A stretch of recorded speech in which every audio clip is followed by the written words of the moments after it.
جیسے ہی مجھے pain start ہوا تو انہوں نے کہا کہ کچھ نہیں ہے۔ انہوں نے کہا مجھے اس کو قہوہ بنا کر دو، یہ پیے گی تو ٹھیک ہو جائے گا، یہ کہہ کر کہ یہ ہوا کی دردیں ہیں ٹھیک ہو جائیں گی۔ جب ایک بجے کا جب 1 بجے کا ٹائم ہوا تو پین اتنی شدید تھی کہ مجھ سے برداشت سے باہر تھی۔ میری نند آئی اور وہ مجھے جب ڈاکٹر کے پاس لے گئی تو 2 بجے لے کر گئی، تو ڈاکٹر نے الٹرا ساؤنڈ کیا اور پھر اس نے کہا کہ یہ تو ڈلیوری ہونے والی ہے اس کی، اگر آپ لوگ اس کو 1 گھنٹہ پہلے لے کر آتے تو ہم بچے کو بچا سکتے تھے، لیکن اب تو کوئی چانس نہیں ہے، اب جو ہے وہ مکمل طور پر یہ ڈلیوری کے لیے ریڈی ہو چکی ہے، اب ہم لوگ کچھ نہیں کر سکتے اور آپ لوگ بھی کچھ نہیں کر سکتے۔ مجھے دوسرے ہاسپٹل لے کر جایا گیا، دوسرے ہاسپٹل والوں نے بھی یہی کہا کہ صرف 10 منٹ کے اندر اندر اس کی ڈلیوری ہو جائے گی، تو بہتر ہے کہ آپ لوگ اس کو ہاسپٹل سے لے کر باہر مت جائیں، یہیں لے کر رکیں۔ میری نند نے یقین نہیں کیا اور وہ مجھے چلا کر پیدل ہی سرکاری ہاسپٹل لے کر جانے لگی۔ ظلم کی انتہا ہو گئی تھی۔ ہاسپٹل تو پاس ہی تھا، جیسے ہی میں سرکاری ہاسپٹل کے دروازے پر پہنچی تو مجھے اتنی زور سے پین آئی کہ میں نے ہاتھ رکھ لیا نیچے سے۔ میری نند نے مجھے بڑے غصے سے کہا کہ یہاں کچھ مت کرنا۔ میری آنکھوں سے آنسو بہہ رہے تھے اور میں مسلسل اس کے منہ کی طرف دیکھے جا رہی تھی کہ کوئی اتنا ظالم اتنا بے رحم کیسے ہو سکتا ہے، ایک میں تکلیف میں ہوں اوپر سے مجھے ڈانٹ رہی ہے، اور میں نے کہا کہ یہ میرے بس میں تو نہیں ہے، پہچان بوجھ کر تو نہیں کر رہی۔ وہ مجھے اتنی زور سے چلا کر لے کر گئی، بلکہ نہیں بھگا کر ایمرجنسی وارڈ میں لے کر گئی۔ لیبر روم میں جیسے ہی میں وہاں پر لیٹی ہی تھی تو میرا بچہ اچھل کر باہر آ گیا۔ ابھی ڈاکٹر آئی بھی نہیں تھی، وہاں پر صرف نرس موجود تھی۔ اس نے بچے کو ریسیو کیا تو بچہ مردہ تھا، کیوں نہ کہ 6واں مہینہ تھا۔ جیسے ہی وہ اگلا پروسیجر شروع کرتے ہیں تو میرے پیٹ پر ہاتھ مارنے کے بعد پتہ چلا کہ پیٹ میں تو ایک اور بچہ ہے۔ ڈاکٹر نے کہا کہ اس کے پیٹ میں تو ایک اور بچہ ہے، تو میری نند نے کہا کہ نہیں، ایسا تو کچھ بھی نہیں ہے۔ ڈاکٹر نے کہا کہ آپ نے چیک اپ نہیں کروایا؟ کہتی چیک کروایا تھا ہم نے، ڈاکٹر نے نہیں بتایا ہمیں کہ پیٹ میں 2 بچے ہیں۔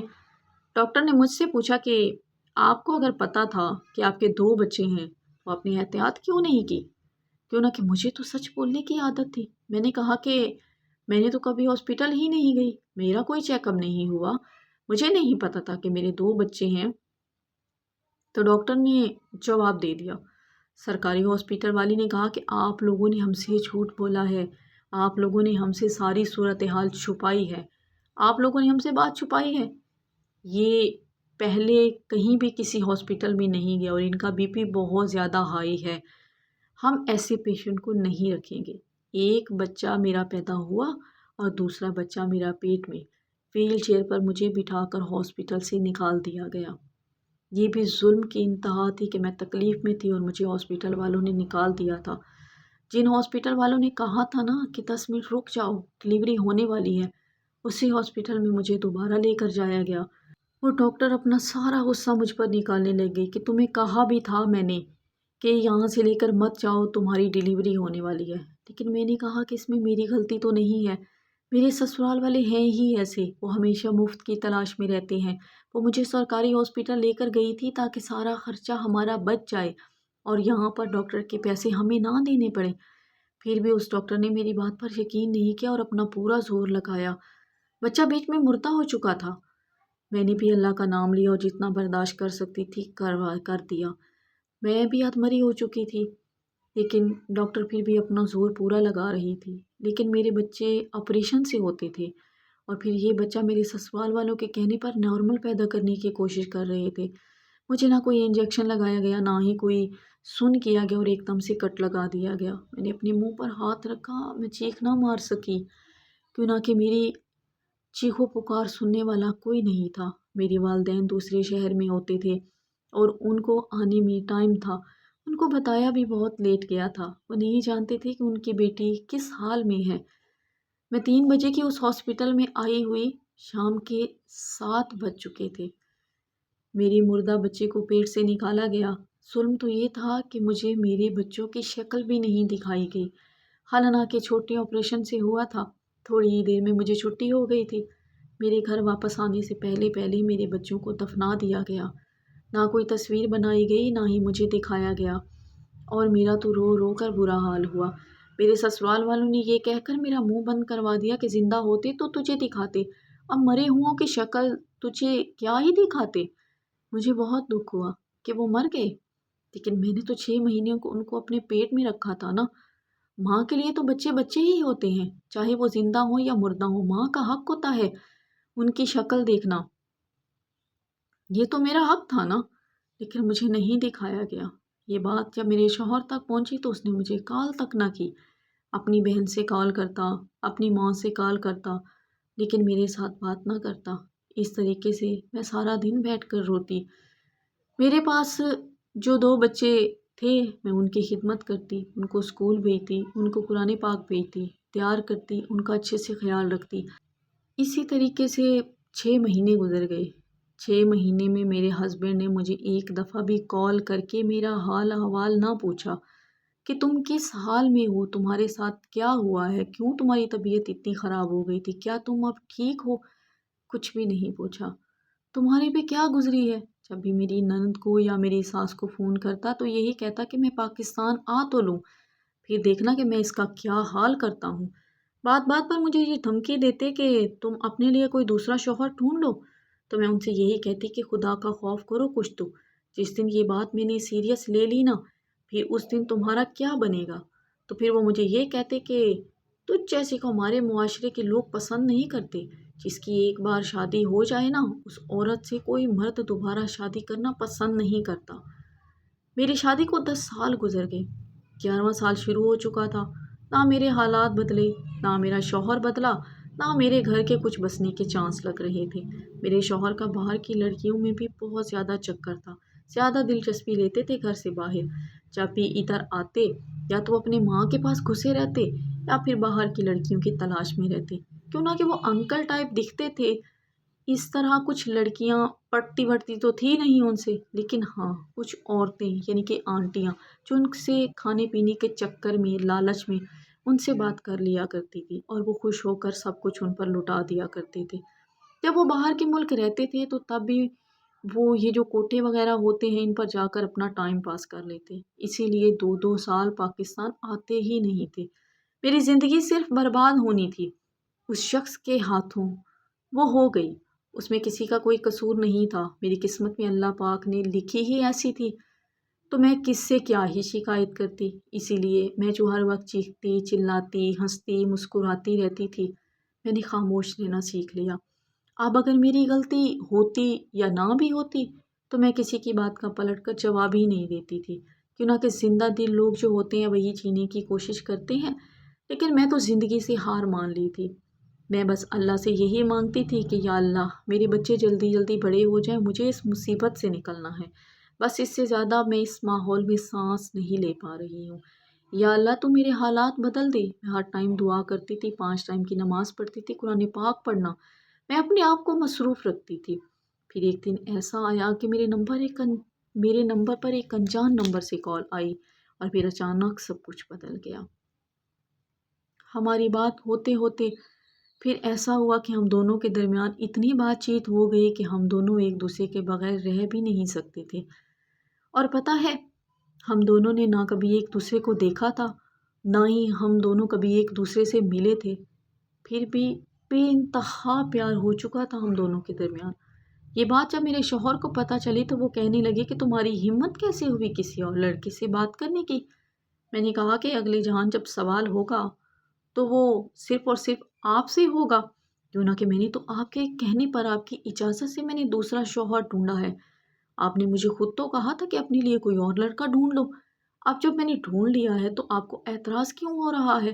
اسلام اسی اجازت لیے دیتا میں ہے کہ گناہ اپنے گار یا پہلے شوہر بدچلن سے پوچھ کیسے کر ہو آپ گئی؟ دوسرا نکاح میرے کر شوہر سکتے نے ہو۔ مجھے یہ کہا کہ میں میں نے دیکھوں اپنے گا لیے جس لڑکا دن ڈھونڈ لیا ہے، اور وہ ویسے بھی لڑکا تجھ آپ نے سے تو مجھے نکاح چھوڑ کرے گا۔ دینا ہے، میں نے کہا کہ آپ میں مجھے چیلنج اسی مت سے کریں، نکاح کر لوں گی، میرے بچے بس مجھے دے دیں لیکن اور آپ نے مجھے مجھے طلاق اجازت دے دی ہے دیں تو میں نے تاکہ یہ میں قدم جانوں اور اٹھایا میرا ہے۔ کام جانے اور وہ آپ کے لڑکا پوچھے جانے۔ بغیر تو میں نے میرے کوئی شوہر غلط نے قدم کہا نہیں کہ میں اٹھایا، اس بچوں لیے کو میں رکھ گناہ کر گار یا کروں گا بدچلن بھی نہیں کیا، ہوں۔